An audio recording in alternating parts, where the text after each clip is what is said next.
buenas noches por allá. El día de hoy vamos a iniciar con una nueva serie que se llama Interpretando las Escrituras, así se llama la serie.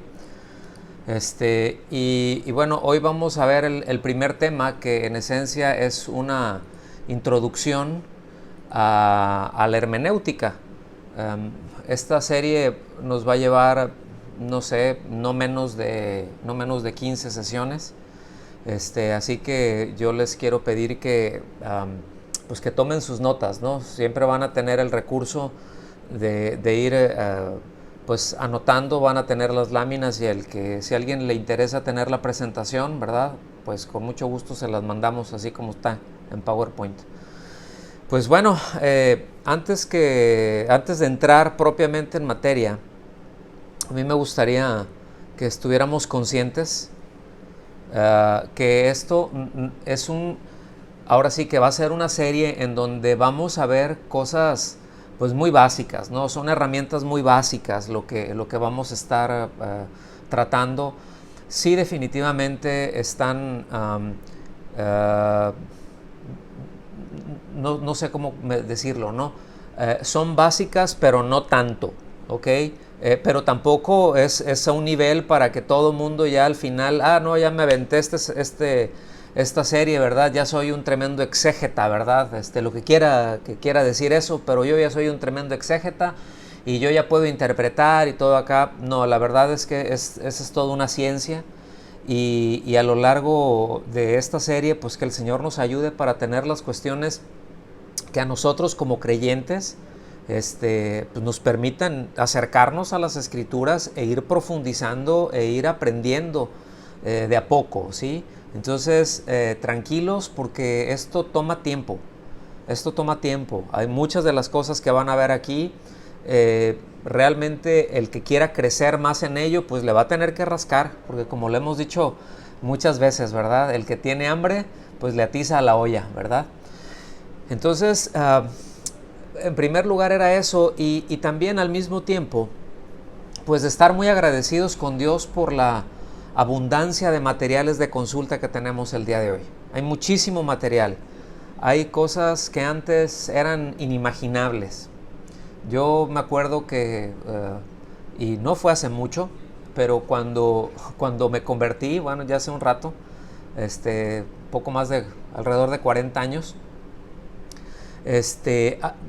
las cosas que habían, los materiales que habían, pues era muy mínimo, un par de versiones por ahí de la Biblia, alguna concordancia, así, me refiero en español, porque pues los mejores libros o los libros más completos siempre estaban o en inglés o en alemán, ¿sí? Los mejores. Son dos escuelas de teología, ¿no? La sajona y la anglo, ¿no? Entonces había unas concordancias muy chiquitas, y eso era algo bien tremendo, ¿no? Tener una parte de la Biblia y una concordancia. No sé si todos ubican lo que es, pero a ver qué palabra es y cuál es el versículo y nombre, ya eso era mucho adelanto. Pero hoy en día la verdad de las cosas es de que tenemos mucho, ¿sí? En comparación a antes, ¿ok? Ahora podemos literalmente contar con una biblioteca, ¿verdad? Con cualquier cantidad de libros de consulta literalmente al alcance de la punta de nuestros dedos, ¿verdad? Porque ya se puede, ya está digital todo esto, ¿verdad? Tenemos el acceso a la biblioteca más grande del mundo desde prácticamente cualquier lugar, ¿sí? Esto, debo decirlo, siempre debemos de tener mucho cuidado, porque hay muchas cosas buenas, hablando de internet, ¿verdad? Hablando de dónde encuentra uno, dónde busca recursos, en dónde compro un libro, qué libro compro. Hay de todo, y ahorita voy a hablar un poquito más de esto. Hay cosas que son muy buenas y hay cosas que son muy malas, y uno tiene que ubicarlas, uno tiene que ir, pues tiene que aprender a discernirlas, ¿sí?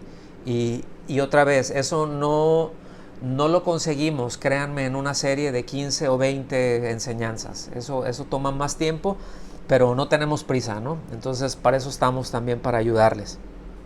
Ahora, hay muchísimo material de consulta, muchísimos comentarios bíblicos, hay muchos comentarios al texto, concordancias. Está una concordancia que siempre les vamos a recomendar, es la concordancia de Strong, ¿verdad? La exhaustiva, que es la concordancia del diccionario, y es un librote así de grueso, es grande y es básico, ¿verdad? Para que podamos ir un poquito más allá de lo que alcanzamos a ver o entender en la superficie.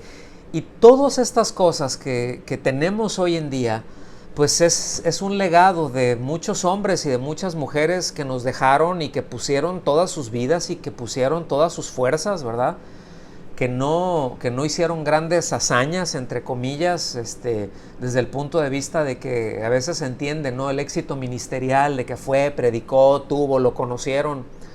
Algunos de ellos, como el que acabo de mencionar ahorita, ¿verdad? Strong, pues un filólogo que se la pasó, no sé, alrededor de 50 años de su vida en distintas bibliotecas entre Medio Oriente y Egipto, ¿verdad? Estudiando y recopilando palabra por palabra y estudiando para que nosotros podamos tener esa concordancia, ¿sí?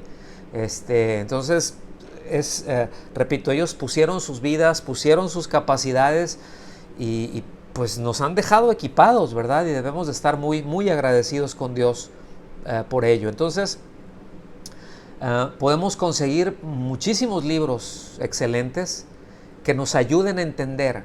Hay muchos libros de consulta, repito, hay muchos comentarios bíblicos, hay autores importantes de distintas corrientes teológicas que tienen una serie de comentarios o al Nuevo Testamento, algunos lo tienen al Antiguo Testamento, otros lo tienen alguna carta o algún libro en particular, pero, escuchen bien, todas esas cosas son solamente comentarios, ¿sí? Por sobre todas las cosas, mis amados, tenemos la Biblia. Es decir, porque muchas veces cuando entramos, a mí me ha tocado ver mucho esto.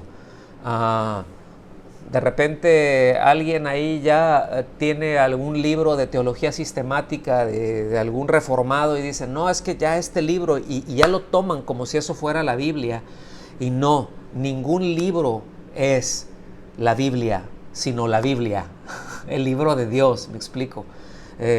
Es que los comentarios, es que este comentarista dice, y es que él dice esto, y este otro pastor que es muy famoso, que está ahí en California, también dice esto, y en su Biblia con comentarios tiene esto, y él afirma.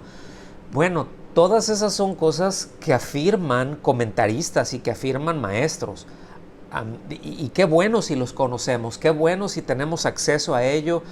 Repito, todo eso toma tiempo llegar, pero siempre debemos de tener en mente que es el libro de Dios, que siempre debemos buscar entender la Biblia, creer la Biblia, vivir la Biblia, ¿sí?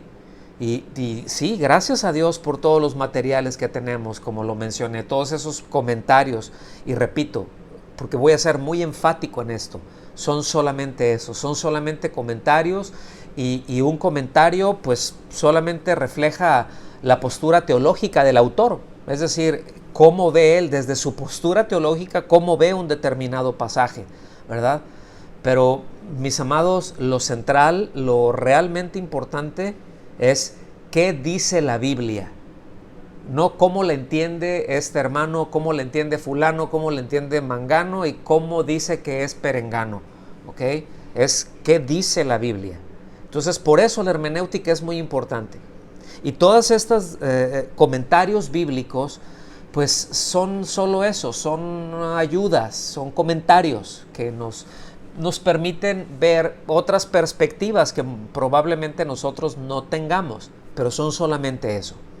Ahora, habiendo dicho esto, la verdad de las cosas es que el día de hoy, como lo he dicho en otras ocasiones, el creyente que no profundiza en las Escrituras es o porque es muy flojo, ¿sí? Es de plano muy perezoso y descuidado, o bien porque no le interesa lo suficiente para ahondar más. Entonces, pues resulta que yo abro la Biblia y lo veo por ahí y digo, ay, qué tremendo está esto, y a mí y para mí dice esto. Pues yo lo que entendí es esto. Y bueno, sí, entiendo que a veces entendemos hasta cierto punto, pero escuchen bien, la Biblia dice lo que dice, ¿eh? Vamos a partir de eso. La Biblia siempre dice lo que dice. La Biblia no dice lo que yo entiendo. La Biblia no dice otra cosa que no es lo que Dios quiso decir en su momento. Que nosotros lo entendamos de una forma o de otra, eso corre por cuenta nuestra, y eso es por eso que es tan importante la hermenéutica. ¿Sí? Ahorita vamos a despacito, vamos a llegar hacia allá. ¿Está bien? Entonces, ahora bien, el hecho, ¿verdad?, de que, y debemos de estar muy conscientes de esto, de que las Escrituras contienen un mensaje no solo para su época, porque vamos a llegar más allá y les voy a ir dando más información, pero es un libro que se escribió en un lapso de 1500 años. En 1500 años cambian muchas cosas. La cultura cambia en 1500 años, el lenguaje cambia, ¿sí? Entonces, cuando fue escrito, o la escritura no fue solamente dado para una determinada época o para la época cuando se escribió, sino que es para todas las épocas, porque es verdad. Por eso dice la misma escritura, la suma de tu palabra es verdad, ¿sí? El Señor Jesucristo diciendo, Señor Padre, santifícalos en tu palabra es verdad. Entonces, la verdad, es importante entender esto, aplica en todos los tiempos, en todas las culturas, y no caduca, ¿sí? Si no tiene alguna de estas dos características, si carece de alguna de estas características, es algo relativo, no es verdad, ¿ok? Pero la palabra de Dios es verdad. Esto quiere decir que es eterno, porque se origina en Él, ¿verdad? Y nunca cambia, es inalterable, es inmutable, por eso es verdad. Y aplica a todas las culturas, aplica a todos los tiempos, no nada más como para cuando fue escrito. Por eso es muy importante la hermenéutica, ¿sí? Entonces, no fue nada más para los que tuvieron un cierto lenguaje, ¿verdad?, sino es para las distintas expresiones y las distintas lenguas que hay. Ahora, repito, 1500 años, alrededor de 40 autores, ¿verdad? Algunos dicen 37, otros 38, otros 40, no hay diferencia, no altera en absoluto. Pero el hecho de entender que hay tantos autores que fueron inspirados por Dios para escribir en su tiempo a su gente, en su generación, con circunstancias muy particulares, escuchen bien, eso es muy importante, entender que ese mensaje que fue para ese tiempo en particular, también es para nosotros hoy en día, ¿sí? Entonces, es importante esto, que estemos conscientes de que los idiomas cambian, que incluso algunos de ellos desaparecen, ¿sí? Hay lenguas que sobre todo, bueno, algunas lenguas romances, ¿verdad?, como el latín o como el esperanto, pues desaparecen. El latín todavía se le sigue dando en algunos círculos, pero el esperanto, por ejemplo, son lenguas que desaparecieron, se dejaron de usar y desaparecieron y dieron paso a otras mezclas, ¿no? Y de ahí surge el castellano, ¿verdad? Tenemos lo que conocemos nosotros como español, por ejemplo, que si nosotros escuchamos cómo fue escrita, ¿verdad?, o cómo fue traducida, lo que se conoce como la Biblia del oso, ¿no?, la de Reina Valera, allá en el siglo XVI, híjole, pues va a sonar bien distinto el castellano, que el español como se hablaba en entonces, o sea, como se hablaba hace 500, 600 años, a como se habla ahorita, aún en mismo España, es muy diferente, ¿eh? Para que no piensen que todo el tiempo se ha hablado así. Entonces, entendiendo esto, los idiomas sufren cambios. Por eso es que debemos siempre entender ese ejercicio de la interpretación, que debe siempre pasar por varios filtros que precisamente nos permitan ubicar el contexto, penetrar a ese texto y sacarle el contenido, Ya luego vamos a ver, eso se llama exégesis, pero ya entraremos después a eso, ¿sí? No, nada más ahorita se los digo para confundirlos un poquito. Pero se tienen que pasar por varios filtros. ¿Para qué? Precisamente para que podamos entender y se pueda llegar a una traducción. Ahorita hay traducciones que tenemos en el castellano, en el español, que son muy precisas a los textos originales, a los manuscritos más antiguos que se tienen, ¿verdad? Tanto del hebreo como del griego, y tienen una precisión, tienen una exactitud. Yo he leído a varios de los autores y a varios de los, ahora sí que de los exégetas más contemporáneos, más serios que hay. Dice que tiene una precisión de un 98-99%, y que aun cuando pueden haber muchas variantes, son variantes que no alteran para nada el contenido, que no alteran para nada el mensaje, que si están o si no están, no pasa nada, ¿sí? En el sentido de alterar el mensaje. Entonces, tenemos traducciones muy confiables, porque han pasado por muchos filtros y siguen habiendo revisiones. O sea, hay versiones de la Biblia que, que tienen, ahorita ya está uno de ellos en la edición 29, es decir, 29 revisiones, muchísimos años que lo revisan y lo van actualizando sin perder el contexto, porque son un montón de filtros, sin perder el significado. Por eso todos los materiales que tenemos son de un valor muy, muy grande, mis amados, ¿ok? Ahora, para esto que acabamos de ver, hay dos preguntas que son vitales, que son muy, muy importantes, que siempre debemos de considerar, ¿sí? Esto siempre que vamos a un texto bíblico, debemos de considerar estas dos preguntas. La primera es: ¿qué quiso decir el escritor bíblico a los primeros destinatarios del texto? ¿Sí? Es decir, me voy a meter por aquí, ¿no? Isaías escribió en un tiempo muy particular a un grupo de personas y a una nación en particular, ¿sí? ¿Qué quiso decirle Isaías? ¿O qué quiso decirle, verdad, Ezequiel? ¿Qué quiso decir? Jeremías, ¿qué quiso decir cuando escribió esto? El rey David, ¿qué quiso decir cuando estaba escribiendo estos salmos? ¿Me doy a entender? Salomón, cuando escribió Proverbios o Eclesiastés, ¿qué quiso decir? Fue escrito, ¿verdad? Tuvo unos destinatarios. Ya si entramos al Nuevo Testamento,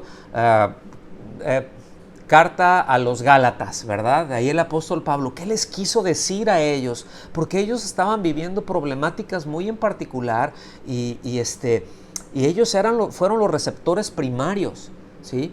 Entonces, esa pregunta es muy importante. ¿Qué les quiso decir? ¿Qué asuntos estaban tratando? ¿Sí? ¿Por qué le hablo en un tono, permítanme decirlo así, por qué les habla en un tono tan distinto, por ejemplo, a los Gálatas como les habló a los tesalonicenses? Sin embargo, hoy en día esas cartas son indispensables para nosotros como creyentes y son sumamente vigentes, o sea, no pierden vigencia. Bueno, porque fueron inspiradas por el Espíritu Santo. ¿Okay? No, aunque hubo un autor humano, pero fueron inspiradas por el Espíritu Santo. Más adelante vamos a llegar ahí, a la parte de la inspiración, ¿sí? La siguiente pregunta es: ese mismo texto, ¿qué nos dice a nosotros hoy en día? ¿Verdad? Eso mismo que nos está hablando ahí, el texto que ustedes quieran abrir, que fue, por lo menos escrito hace 2000 años, alrededor de 2000 años. Bueno, ¿qué le quisieron decir? O si ya nos vamos más al Antiguo Testamento, pues el más reciente, ¿verdad? El documento del Antiguo Testamento más reciente, que es Malaquías, tiene alrededor de 2500 años. Entonces, ¿qué quiso decir ahí? ¿Verdad?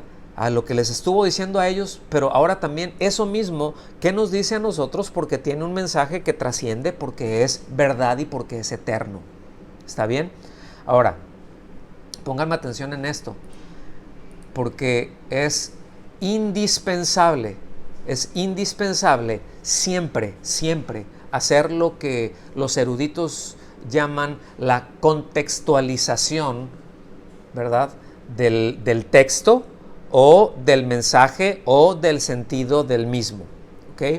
Es decir, siempre hay un contexto. ¿Cuál es un contexto? Un contexto es qué es lo que rodea a eso que estamos diciendo. En el caso de una palabra, si yo me detengo a estudiar una palabra, nada más, de algún versículo, alguna palabra clave, un verbo clave, pues yo tengo que meterla en un contexto, ¿sí? ¿Cuáles son las palabras que lo rodean? Y si no me alcanza eso, tengo que ir al contexto de todo el pasaje. Y si no me alcanza, tengo que considerar todo el contexto de toda la carta. Y así, ¿sí me explico? Pero también hay contextos históricos, contextos culturales, ¿sí? Evidentemente el gramatical. Entonces, todo esto es muy importante considerarlo. Porque como bien dicen muchos, ¿verdad? Y estos son dichos que se tienen así como que muy conocidos, ¿no? Cuando uno sacar de contexto, uno llega o saca un pretexto, algo así dicen, ¿no? Pero efectivamente, cuando uno descontextualiza, uno puede descontextualizar, uno puede editar una conversación. Y yo creo que a cualquiera de nosotros nos ha pasado, a lo mejor nosotros lo hemos hecho o nos lo han hecho, ¿verdad? Que dicen, no, pues como fulanito de tal dijo, ¿verdad? Y no, si es que tú dijiste. No, yo no dije eso. Ah, no, sí, tú lo dijiste. Bueno, o sea, yo dije eso, pero no fue así. Yo lo que dije fue esto y dibujas el contexto en el cual lo dijiste y ya entonces dicen, ah, bueno, así ya la cosa cambia, ¿verdad? Porque eso ocurre. Entonces, cuando se descontextualiza, cuando no hay la contextualización adecuada, cuando no se toman todos los elementos en el contexto, ¿sí? Va a surgir una confusión y lo más seguro es que sea un malentendido, ¿sí? Por eso es que hay muchos que hablan de contradicciones de la Biblia. Dicen, es que la Biblia tiene contradicciones. Y dices, no, la Biblia no se contradice. Y generalmente cuando les dicen, es que tiene contradicciones, a mí me ha tocado hacer esto, ¿verdad? Me dicen, es que la Biblia tiene contradicciones. Solamente le digo, sí, muéstrame una sola contradicción. Muéstrame una contradicción. No, pero es que yo vi, no, muéstrame, vamos al texto y muéstrame esas contradicciones, ¿sí? Y vamos a tratar de explicarlas dentro de los contextos. Entonces, cuando llegan ahí, ves que están completamente descontextualizados. Entonces, la Biblia no se contradice en ningún punto, ¿verdad? Que se malentienda, pues sí. Y que el hecho de que se malentienda surge una contradicción, pues sí. Pero eso no está en la Biblia, eso está en el entendimiento de aquel que se está acercando a ella. ¿Ok?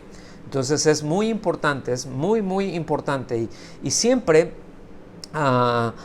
repito, es esencial ver el contexto, ver el mensaje que tiene y ver el sentido que tiene, ¿verdad? Siempre encontrar el significado y para descubrir precisamente este significado que estamos tratando ahorita, miren, se los voy a decir así, son cosas técnicas, pero no les hace mal escucharlo. Esto se le conoce como doble significado. Es decir, ¿se acuerdan de las dos preguntas que acabamos de hacer? ¿Qué quiso decir el autor en aquel momento y qué quiere decir ese mismo texto en este tiempo? No quiere decir que tenga dos significados. Se le llama un doble significado, repito, no porque diga dos cosas distintas, sino porque el mensaje es el mismo en dos contextos diferentes. ¿Están de acuerdo? Son dos contextos diferentes. El contexto en el que se escribió, en el que el apóstol Pablo hablaba acerca de sus viajes, es un tiempo muy distinto y un contexto muy diferente a la manera en que viajamos hoy en día, ¿sí? Otra vez, cultura, idioma, historia, ¿sí me explico? Todo eso va cambiando, pero es un doble significado, ¿sí? Repito, es el mismo mensaje, pero son dos contextos distintos. Entonces, por eso es tan importante la hermenéutica, ¿sí? Vamos a seguir avanzando. Yo espero que estén aprendiendo algo. Y estas son clases más técnicas, pero es importante ponerle atención. Ahora, ¿qué quiere decir esto? Pues número uno es situar el texto dentro del contexto o dentro, es decir, ¿a quién le escribió? ¿A quién le escribió? Ya estoy aquí atorado, ¿verdad? Con Isaías. ¿A quién le escribió Isaías? Tenemos que ver el contexto histórico. Es decir, en qué tiempo fue, en qué año fue, y todo esto se va corroborando también con la historia, ¿sí? Por eso, yo no sé ustedes, a mí la historia me gusta mucho y me gustan mucho los museos. Y bueno, yo creo que vamos a hacer una excursión un día de estos al Museo Británico, porque hay algunos bajos relieves ahí. No sé, creo que todavía sigue esa sala, pero hay algunos bajos relieves muy interesantes porque están describiendo de una manera secular, pero están descubriendo o están describiendo más bien cosas que están en Isaías, por ejemplo, ¿sí? Y hay muchos utensilios que están ahí que fueran utilizados en el tiempo de Isaías. Entonces es muy interesante. Hay un contexto histórico en donde hay que situarlo. ¿Quiénes gobernaban? ¿Quiénes estaban? ¿Quién estaba gobernando en ese momento en Judá? Sí, pero ¿quién estaba en Asiria? ¿Quién estaba en Egipto? ¿Sí me explico? En Mesopotamia. Todo eso entra en juego. Todo eso, mis amados, entra en juego si queremos realmente entender el contexto en el que está escrito la Biblia. ¿Sí? Hay un contexto social, qué es lo que estaba pasando en ese momento, pues ahí en el reino del sur, por ejemplo en Judea, ¿no? En Judá, porque era distinto a lo que estaba pasando en el reino del norte, en las otras 10 tribus, era diferente. Es decir, había un contexto social que es como ahorita, ¿no?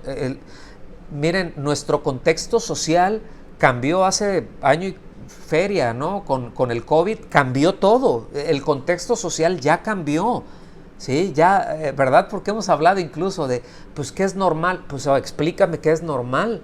¿Normal de acuerdo a qué? Pues lo que era normal, lo que era común antes era esto, pero ya después todos los cambios que han habido, pues ahorita lo común o la norma, lo normativo va siendo esto. Entonces hay un contexto social, hay un contexto literario, ¿verdad?, en el que fue compuesto, y es importante ver el nivel cultural que tenían los escritores bíblicos que fueron inspirados por Dios, porque tienes a un Isaías que es extremadamente culto, ¿verdad? Y tienes a un Amós que no lo es, ¿verdad? Pero sin embargo que andan por ahí al mismo tiempo y que su mensaje coincide, aunque uno era para una zona y otro era para otros, pero te describen el mismo contexto que estaban viviendo, ¿verdad? Entonces, un Pablo utiliza distinta forma de hablar y de expresarse, como lo hace un Pedro o como lo hace un Juan, me explico. Entonces, todo eso entra en juego, todo eso nos ayuda para contextualizar precisamente. Por otro lado, ¿verdad? Debemos también situar ese mismo texto en el contexto que estamos viviendo actualmente, ¿sí? En el que vive precisamente el lector o el destinatario actual, para que entonces nosotros podamos descubrir qué es lo que Dios nos quiere decir a nosotros, ¿verdad? Porque Él es el autor supremo de la Escritura, ¿sí? Sí, es que, no, entonces, a ver, pastor, o le escribió Dios la Biblia o le escribieron los hombres. Le escribieron hombres, pero la inspiró Dios. ¿Okay? Es muy diferente. Hay un mismo pensamiento, repito, 37, 38, 40 autores, un lapso de 1500 años, pero hay una misma idea, hay una misma secuencia, que eso no se puede lograr cuando el autor es humano. ¿Okay? Simplemente no se puede lograr. Y menos con todas las limitaciones que tenían en aquel entonces. ¿Okay? Entonces, necesitamos nosotros ubicar eso. Necesitamos ubicar cómo aplica ese mensaje que está ahí en la Biblia, que tiene 2000 años, y cómo aplica el aquí y el ahora, ¿sí? Cómo aplica en las circunstancias que actualmente estamos viviendo. Por eso, mis amados, es aquí donde el conocer los diferentes sentidos que tiene la Escritura nos ayuda muchísimo, nos ayuda enormemente, ¿sí? repito, ahorita estamos haciendo una introducción nada más, es ahí en donde entran las distintas figuras literarias, que son muchísimas, ¿sí? Vamos a ver las más básicas. Entonces, vamos también con la ayuda del Señor, a descubrir que, entre otras cosas, existe un sentido literal, ¿verdad? Como lo acabo de mencionar hace un momento, pero hay un sentido literal histórico, ¿verdad? Que tiene el mensaje y que nosotros necesitamos llegar a él, pero que también hay un posible sentido alegórico o simbólico por las figuras que se están utilizando, ¿sí? Que hay un sentido típico, y a eso es a lo que los estudiosos de la Biblia le llaman el sentido pleno o el sensus plenior, ¿sí? Es decir, que es porque miren, básicamente hay dos escuelas, hay más, pero básicamente hay dos escuelas de interpretación, ¿sí? La gramático histórica, o la literal histórica o gramatical histórica, que esa es en donde nosotros nos apoyamos, y está la otra, que es la alegórica. Es decir, no todo lo que dice en la Biblia es una alegoría. Y ya vamos a ver un poco de historia en eso, pero si les digo algo así rápido, en esencia ese sentido alegórico es el que utiliza la Iglesia Católica y algunos incluso reformados por ahí, que tienen una buena carga de alegoría, dicen, pero pastor, entonces no hay parábolas y no hay alegorías en la Biblia. Sí, porque son figuras retóricas, sí, pero es decir, son figuras literarias, pero el sentido que tiene es literal. Es decir, detrás de esa alegoría existe un sentido literal, y que está soportado por la gramática y por la historia. Si no está soportado por eso, pues vamos a poder interpretar y decir cualquier cosa, ¿sí? Y bueno, pues lamento decirlo, pero Agustín de Hipona fue uno de los que le puso un sentido alegórico, ¿verdad? Sacó unas alegorías tremendas y empujó el sentido alegórico de una manera muy impresionante, sobre todo en el libro que él escribió, ¿verdad? Que era la Ciudad de Dios, o uno de los libros, ¿no? Pero no me voy a meter por ahí, eso lo veremos después. Entonces, hay un sentido, ese sentido pleno, que puede estar que puede estar en un libro de la Biblia, por ejemplo, y que está oculto al autor humano, ¿sí? Voy a tratar de poner un ejemplo de esto. Aunque toda la Biblia es inspirada por Dios, hay cosas que no entendieron los que lo escribieron, que no tenían esa revelación. Déjenme ponerles un ejemplo. Ahorita voy a llegar un poquito más para allá. Pero ustedes piensan, por ejemplo, que Isaías tenía toda la revelación o todo el entendimiento en cuanto al nacimiento virginal del Señor. No lo tenía, ¿sí? Sin embargo, él profetizó que nacería de una virgen. Entonces, cuando se busca alegorizar todo esto, ¿verdad? Y dicen, no, bueno, lo que pasa es que sí, pero la palabra era doncella, y no, realmente esto lo hacen mucho los liberales. Dentro de la teología liberal hacen mucho esto. Dicen, no, realmente no era una virgen, o sea, era una joven. Lo que pasa es que en aquel entonces así decían. Y hay Biblias que luego tienen comentarios como eso, y cuando una persona ignora al respecto, pues entonces llegan y les dicen algo así, y se quedan ya fríos con eso. Pero cuando uno va al texto, y cuando uno va y precisamente toma el sentido literal y ve el sentido gramatical e histórico que está tratando ahí, te está diciendo que es una virgen, y que una virgen no es de que sea una jovencita, es de que es una persona, se refiere a alguien que no ha tenido nunca una relación sexual. Así de sencillo, ¿sí?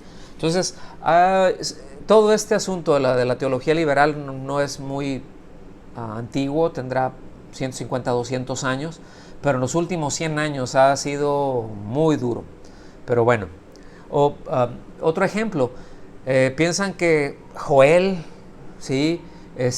Tenía toda la claridad con respecto al descenso del Espíritu Santo, ¿verdad? Porque allá lo citó Pedro, ¿no? En el día de Pentecostés, o que Jeremías o que Ezequiel tenían todo perfectamente en claro con respecto al nuevo pacto, al nuevo nacimiento, lo que implicaba el nuevo nacimiento. Por supuesto que no.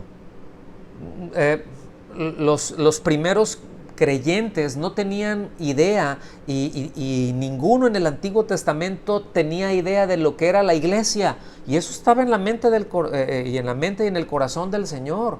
¿Sí me explico? Van muchas cosas en donde nosotros tenemos que llegar precisamente al sentido pleno, ¿verdad? Pero hay una serie de filtros que tenemos que ir siguiendo. Ahora, hay muchos pasajes en el Antiguo Testamento que tardaron siglos en revelar todo su contenido y todo el mensaje que tenían hasta la llegada de nuestro Señor Jesucristo, ¿sí?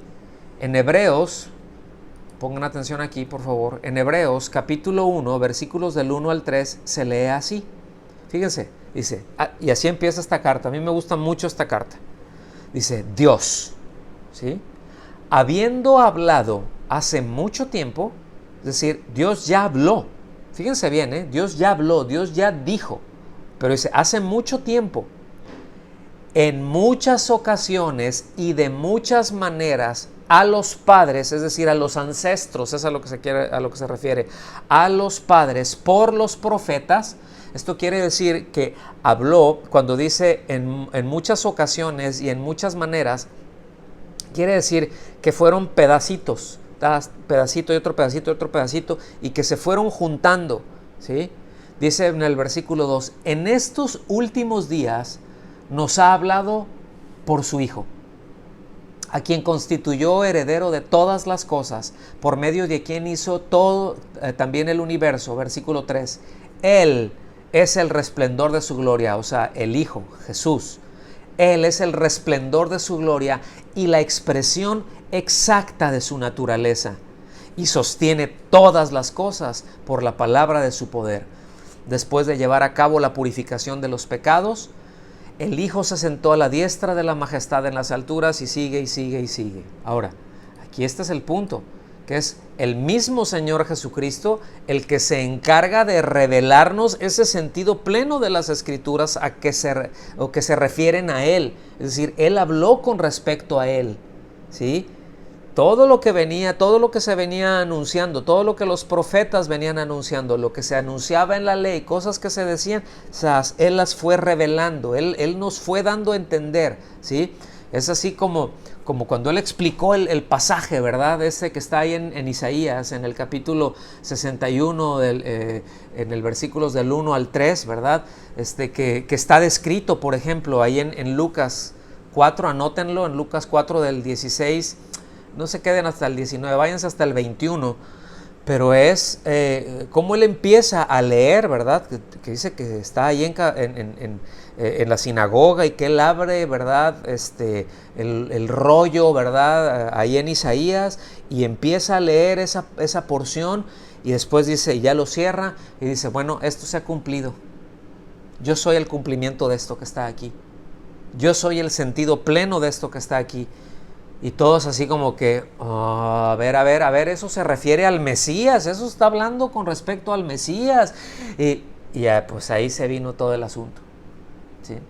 Entonces esto es muy importante tenerlo en claro. Ahora, hay un par de premisas, mis amados, de las cuales vamos a partir, porque es en donde sin ningún problema se va a sostener todo el argumento que nosotros tenemos cuando vamos a estudiar las Escrituras, ¿sí? El primero es esto. Miren qué importante es esto. Dios sabe perfectamente cómo comunicarse con sus criaturas. ¿Están de acuerdo con eso? Es decir, Dios tiene una voluntad y Él quiere que el hombre conozca su voluntad y sabe cómo comunicarse con el hombre. Es decir, Dios no rehúye la comunicación con el hombre, es el hombre el que rehuyó la comunicación con Dios, ¿sí? Pero Dios sabe perfectamente cómo comunicarse con el hombre. Por eso cuando alguien salga por ahí, sí, pero ¿y qué aquellas personas que no escucharon nunca del Evangelio, que nunca escucharon acerca de Jesús? Tranquilos, no se preocupe, que Dios encontró siempre la manera para comunicarse con ellos. Entonces, descansamos en eso, partimos de esa premisa, ¿sí? Que Dios sabe cómo comunicarse con sus criaturas, ¿verdad? Que Él tiene una voluntad que quiere comunicarnos. Él quiere comunicarnos su voluntad. ¿Está bien?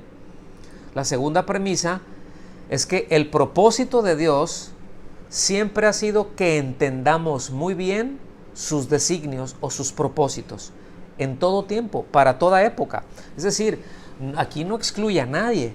Dios quiere que todo mundo entienda su voluntad. Dios quiere que todo mundo entienda sus propósitos y se comunica. Y tenemos esto con ellos. Si nos pueden hacer el favor de mutear sus micrófonos, por favor. Gracias. Nehemías, vamos para allá. Nehemías, capítulo 8, versículos 7 y 8. También Jesúa, Bani, miren, aquí hay una lista de nombres por si están pensando ponerle nombre a su hijo o cambiarse el nombre. Jesúa, Bani, Serebías, Jamín, Acub, Sabetai, Jodías, Maasías, Kelita, Azarías, Josabet, Hanán, Pelaías, dice, y los levitas, escuchen bien lo que dice, explicaban la ley al pueblo. Eso es una primera parte, explicaban la ley al pueblo. ¿Qué hacían? Les explicaban la ley, no nada más era una lectura. No, pues ahí léele a ver qué le entiendes, ¿sí? No, explicaban la ley al pueblo mientras el pueblo permanecía en su lugar. Esto tiene dos connotaciones, evidentemente, ¿sí? Pero tiene una aplicación muy importante aquí. Pues sí, o sea, yo necesito estar en mi lugar, yo necesito estar dispuesto, estar disponible para que me expliquen. Si yo ando por allá haciendo no sé qué cosas y no pongo atención y no me aplico, y cuando se me presenta una oportunidad, cuando se me presenta una enseñanza, cuando se me están dando los recursos para estudiar y no los aprovecho, pues no estoy permaneciendo en mi lugar y lo que me estén explicando no lo voy a entender, porque aunque me lo están explicando yo no estoy en mi lugar. ¿Ok? Entonces eso es nada más para ponerles la responsabilidad también a ustedes. Explicaban la ley al pueblo mientras el pueblo permanecía en su lugar. Una responsabilidad doble ahí, los que enseñan y los que aprenden. Y leyeron el libro de la ley de Dios, ¿sí? Interpretándolo y dándole el sentido para que entendieran la lectura. Qué interesante, ¿no? Es decir, estaban, porque luego muchas veces se piensa, ¿verdad?, de que estaba todo el pueblo ahí y así como que hubiera en una, o sea, todos reunidos, y que por acá Nehemías, ¿verdad?, se levantó y los sacerdotes, y uno empezaba a leer así con una voz tan potente que todos, como si fuera una predicación, y todos sentaditos ahí. No, eran los levitas, eran distintos grupos que estaban enseñándole a distintos grupos y que estaban leyéndole, y era algo continuo, ¿sí? Que estaban interpretando el libro de la ley de Dios y dándole el sentido precisamente para que entendieran la lectura. Y eso, vean qué importante. Entonces, para que vean de que se trata pues de una labor ardua por parte de nosotros los servidores, ¿verdad? En esencia esa es nuestra labor como servidores de Dios, como maestros, como pastores, como ministros de Dios. Esto es interpretar correctamente y es darle el sentido para que el pueblo lo entienda, para que la congregación lo entienda, para que los oyentes lo entiendan, y no andar inventando cosas y no, es que el Señor ya me da esta revelación y no, traigo un mensaje buenísimo, el Señor me mostró esto, y a veces no tiene nada que ver con el texto, ¿sí? A veces a mí me ha tocado eso, me ha tocado hablar con amigos, ¿no? Y no, es que el Señor me mostró esto. Le digo, pero ¿dónde está en la Biblia? No, es que fue un sueño, es que el Señor me reveló esto, tuve una revelación, y digo, vámonos al texto, Vámonos a lo que dice realmente, no lo que tú entendiste o quieres que diga. ¿Me explico? Entonces no estamos para eso, no andamos para andar inventando cosas por muy bien intencionados que estemos. Estamos para interpretar correctamente y para darle el sentido que tiene para que la iglesia, para que el creyente lo pueda entender. Entonces, por eso, mis amados, una congregación a la que no se le explican sistemáticamente las Escrituras, que no se le enseña el sentido que tienen las Escrituras, va a ser una congregación débil. Va a ser una congregación propensa a ceder a engaños, a desviaciones, a desorden, ¿sí? En más de un sentido. Entonces, habiendo dicho esto, y vámonos yendo ya para el final del tema de hoy, vamos a ver qué es la hermenéutica, porque la he mencionado, y es la introducción a la hermenéutica, ¿sí? Pero ¿qué es la hermenéutica? Y miren, la hermenéutica es básicamente la ciencia para interpretar los textos, ¿sí? Pero es de una manera un poco más precisa es esto. Es la ciencia que nos enseña los principios, métodos y reglas que nos ayudan a interpretar, esclarecer y por último traducir. Esto proviene, hermenéutica, de la palabra griega hermeneutike, ¿sí? Es del verbo hermeneveo, ¿ok? No se preocupen. Pero la hermenéutica, entonces, ¿para qué sirve? ¿O qué es? Es una ciencia, ¿sí? Que nos enseña principios, porque hay principios que no se pueden romper.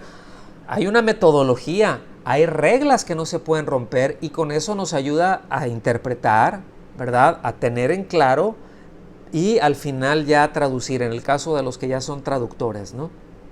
Entonces, es muy importante esto. Ahora, el objetivo primario, el objetivo más básico de la hermenéutica es precisamente esto, es descubrir y explicar hasta donde sea posible el significado original del texto, ¿sí? ¿Por qué digo que hasta donde sea posible? Porque, mis amados, no hay quien lo sepa todo, ¿sí? Yo he escuchado pues sí, a maestros, a eruditos que tienen más de 50 años, por ejemplo, que son comentaristas, no comentaristas bíblicos, sino comentaristas al texto bíblico, ¿sí? Otros que son filólogos, pero que dicen, pues es que en el texto el sentido que te da es esto y esto y esto, y todavía queda cositas, ¿verdad? Por ahí. Entonces, pero siempre es hasta donde sea posible el significado original del texto, ¿sí? Eso es muy, muy importante. Ahora, la hermenéutica, mis amados, incorpora algunas otras ciencias que son necesarias y que nos ayudan a entender las cosas para poder explicar los textos, ¿verdad? En ellos está la arqueología, está la historia, la literatura, me faltó ponerles ahí la filología, ¿sí? La educación, la lingüística o lenguas extranjeras, esencialmente de hebreo, arameo, koiné, ¿sí? De griego clásico también. Entonces todo esto se va incorporando, es decir, todas estas ciencias nos ayudan dentro de la hermenéutica para entender los textos. Yo no sé, por ejemplo, cuántos han escuchado con respecto a las cuevas de Qumran, ¿sí? Un descubrimiento que hicieron a mediados del siglo XX, unas cuevas por allá en Jordania, ¿verdad? Que tenían un montón de manuscritos de los tiempos de Jesús.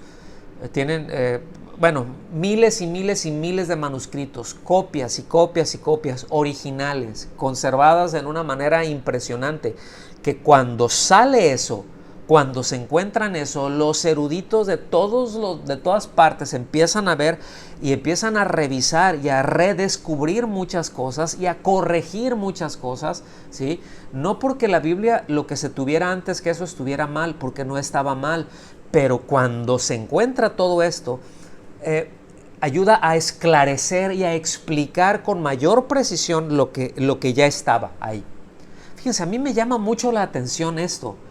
Hago un paréntesis porque justamente a mediados del siglo XX, cuando la teología liberal, ¿verdad? Y están dándole pero con todo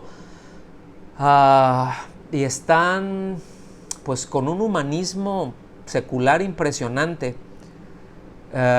Surgen todas estas cosas y Dios les tapa la boca, porque cosas que negaban, cosas que decían no hay evidencias, no hay evidencias, no hay evidencias, no se han encontrado, hay ciertos descubrimientos arqueológicos que te pueden decir no, y cuando se descubre todo esto, surge tanta información que fue apabullante, ¿sí? Entonces, pues hay ciencias, mis hermanos, que nos ayudan, que nos ayudan a entender más los textos, ¿ok? Habiendo dicho esto, como lo mencioné hace un momento, debemos de estar, pues, y termino con esto, ¿verdad? Pues siempre muy, muy agradecidos con Dios por todos los materiales que tenemos. Es tremendo, ¿verdad? Todas las concordancias, todos los comentarios lingüísticos, todos los comentarios históricos, los diccionarios, hay cualquier cantidad de diccionarios muy buenos, excelentes, herramientas que necesitamos pues para una más correcta, una más precisa interpretación de los textos bíblicos. Entonces, repito, es muy importante el ubicar que son herramientas, ¿okay? Que son comentarios, pero el libro es el libro es la Biblia, ¿okay? Termino con esto. Qué bueno lo que dice fulano, lo que dice perengano, lo que dice este otro hermano, impresionante y felicidades, y es una bendición y es de edificación, pero, mis hermanos, la Biblia dice lo que dice. Amén. La Biblia no tiene ninguna postura teológica, ninguna tendencia teológica. La Biblia es la palabra de Dios, es el pensamiento de Dios, es el argumento de Dios. Amén. Entonces, con esto concluimos el día de hoy y pues los invito a que pasemos a la sobremesa.